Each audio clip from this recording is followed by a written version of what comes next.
I was born and raised in Istanbul. I went to American school at the age 11, where I learned English. And after my second year in college there, which is called Robert College in Istanbul, I was accepted to Yale Art School on the basis of my photographic work. Some of my work from those days, from 63, 64, is, they're still the ones that I showed at various exhibits. They're in certain museums. And some of them you can see out in the lobby here. And there'll be a few slides that you will see, so there may be duplication of sorts. Anyway, I came to Yale in 1966 primarily to study with Walker Evans, who came to Yale in 1965 after 20 years at Fortune magazine as a roving editor, an art director, and a photographer. And Walker was very much controlling of his photographs, and some of you may know he would shoot 8x10 negatives, and he wouldn't want the engravers to futz with the framing of it, and he would take a pair of scissors and cut it to the size and give it to the engravers for the Fortune magazine. He didn't want anybody to crop it except himself. Walker it was his first year at Yale, and I felt fortunate to be a student. He would take students one at a time, and he would say, I don't teach photography, I teach life. He was kind of a snob and an aristocrat, a wonderful man, very opinionated. And so my 2 years with him yielded a good deal of contacts. He introduced me to people like Robert Frank, Saul Steinberg, and all these people I photographed because I was doing my master's thesis on the artists, photographers, illustrators, and what have you. And I spent a lot of time in the weekends with Mr. Evans and his second wife, Isabel, a Swiss beauty, in their house.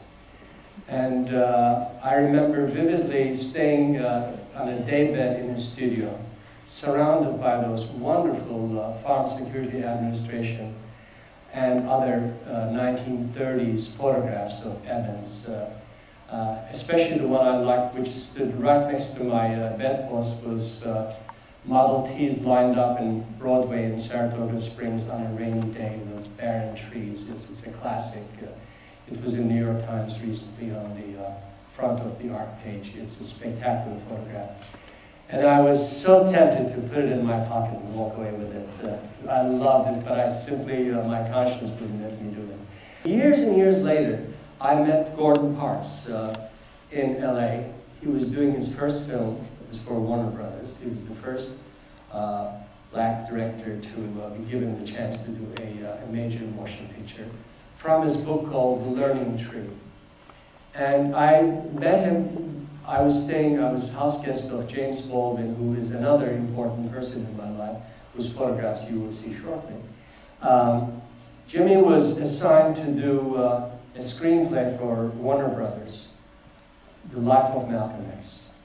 And they said he's a writer who understands the African-American reality, but he really needs a writer from New York who knows how to do screenplays and how he can put his writings into that form that a director could translate.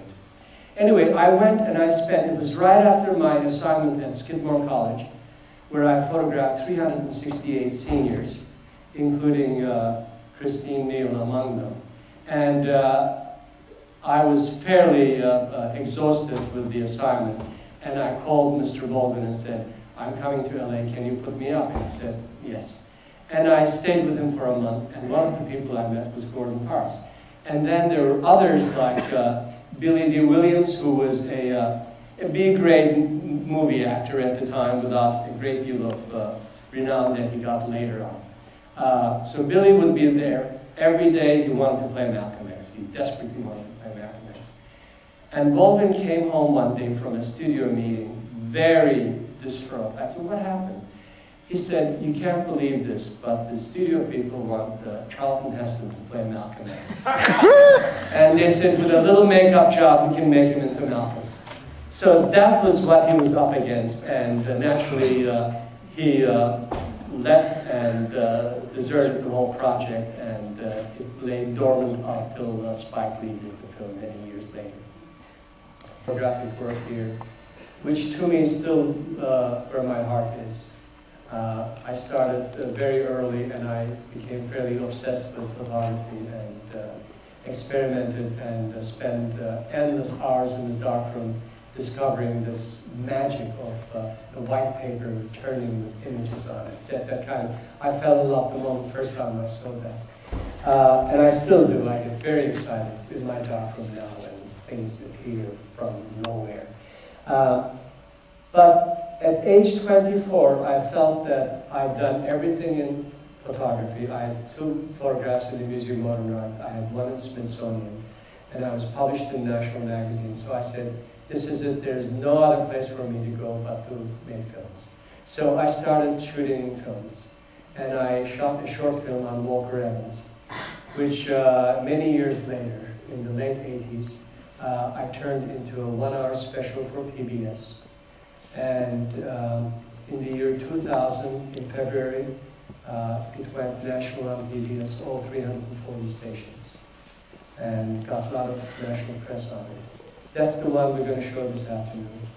And 5 years after that, 2 years ago, I finished a film on Joseph Albers, who I also both photographed and filmed while I was a student at Yale.